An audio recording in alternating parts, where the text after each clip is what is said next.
کر سکتے ہیں جب نبی پاک صلی اللہ تعالی وسلم نے جنگ موتا کے موقع پر لوگوں سے ارشاد فرمایا کہ ہم جنگ کے لیے جا رہے ہیں، جہاد کا موقع تھا اور رومیوں سے جنگ تھی، روم کے لوگ تو فارس کے لوگوں کے آگے کے لوگ تھے، روم تھا، تو وہاں کے لوگوں نے اسلام پر حملہ کرنے کا پلان کیا اور معلوم ہو گیا تو اللہ کے نبی علیہ السلام نے 3000 کا لشکر تیار کیا۔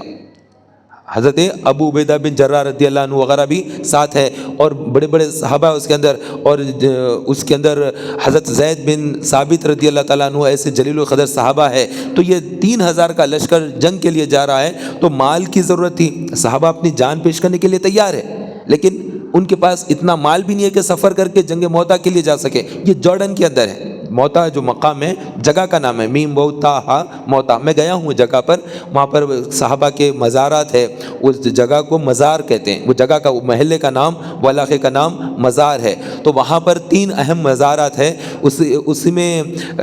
جو ہے حضرت علی رضی اللہ عنہ کے جو سگے بڑے بھائی ہیں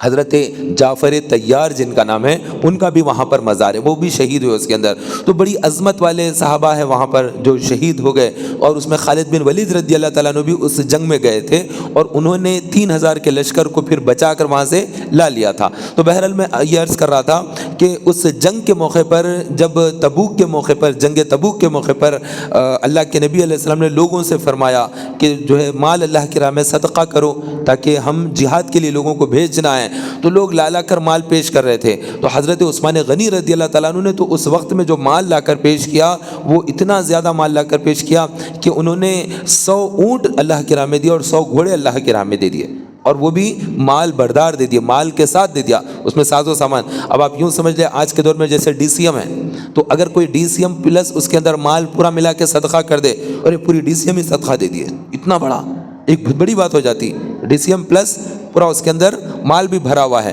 تو اس زمانے میں اونٹ اور اس کے اوپر کا جو سامان تھا پورا صدقہ کیا، ایسے 100 اونٹ انہوں نے صدقے کر دیے۔ تو یہ بہت ہی بڑی بات ہے جو عثمان غنی رضی اللہ تعالیٰ عنہ نے کی، اور فاروق اعظم رضی اللہ تعالیٰ عنہ نے بھی صدقہ کیا، تو انہوں نے گھر کا جتنا مال تھا اس کو آدھا آدھا کر دیا۔ فاروق اعظم رضی اللہ عنہ نے گھر کا جتنا بھی مال تھا اس کو آدھا آدھا کر دیا، آدھا گھر والوں کے لیے اور آدھا صدقہ کرنا ہے راہ خدا میں۔ تو اس طرح سے انہوں نے بھی پورے گھر میں کا آدھا سامان لا لیا، جو کچھ بھی تھا، مال، زر، کپڑا لتا، گھر کا اندر برتن، ہر چیز کو انہوں 50-50 کر دیے، گھر کے لیے آدھا اور راہ خدا میں آدھا، وہ بھی لے کر آ گئے، اور سب نبی پاک صلی اللہ علیہ وسلم کی بارگاہ میں جمع ہو رہے ہیں، مال لے کر آ رہے ہیں اپنے اپنے گھروں سے۔ اس کے بعد وہ شان کے ساتھ جو ہستی آ رہی ہے وہ حضرت سیدنا ابو بکر صدیق رضی اللہ عنہ ہے، یہ تمام صحابہ کے سالار ہیں، تو یہ آ رہے ہیں سالار صحابہ، تو یہ جب آ رہے ہیں تو ان کی شان نرالی تھی، انہوں نے گھر کا سارا سامان لے کر آ گئے، پورا مکمل سامان 100% لے کر آ گئے۔ تو یہ جو سامان لے کر آئے تو رسول پاک صلی اللہ علیہ وسلم نے وہ پورا مال اسباب دیکھ کر پوچھا کہ اے ابو بکر سارا سامان تو لے آئے، گھر کا سارا سامان لے آئے، اپنے گھر والوں کے لیے کیا چھوڑا؟ تو انہوں نے عرض کیا کہ رسول اللہ گھر والوں کے لیے اللہ اور اس کے رسول کو چھوڑا، یہ ہے ان کا فرمان۔ تو وہ غار یار ہیں، وہ سب سے بڑے عظمت والے ہیں، ان کا ایثار، ان کی قربانی، ان کا راہ خدا میں مال پیش کر دینا یہ بے مثل ہے، وہ ذات ابو بکر صدیق رضی اللہ عنہ کی ہے۔ تو ہر ایک نے لا کر مال ڈالا، تو ایک غریب صحابی تھے، بہت ہی زیادہ غریب، تو انہوں نے بھی لا کر جو ہے نا کچھ ایک مٹھی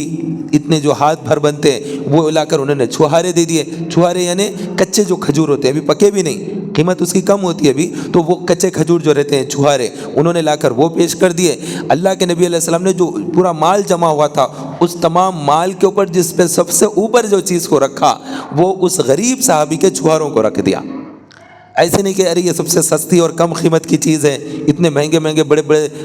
چیزیں آئی ہوئی ہے، اس کو اوپر رکھو، اس کو کم قیمت کی چیزیں اس کو نیچے ڈال دو کہیں، نہیں، ان تمام سے اوپر۔ تو یہ ہے سخاوت کا درجہ کہ اللہ کے نبی علیہ السلام نے ان کی سخی ہونے کو ایسا قبول کیا، حالانکہ ان کے پاس مال نہیں تھا، اور اللہ کے نبی علیہ السلام نے ارشاد فرمایا کبھی 1 دینار 1,00,000 دینار پر سبقت کر جاتا ہے۔ سب کے سب حیران ہو گئے کہ 1 دینار تو ایک ہی ہوتا ہے، 1,00,000 دینار تو بہت بڑی رقم ہوتی ہے، 1,00,000 روپیہ کدھر، 1 روپیہ کدھر، لیکن اللہ کے نبی علیہ السلام فرما رہے ہیں کہ 1 دینار 1,00,000 پر سبقت لے گیا، فوقیت لے گیا۔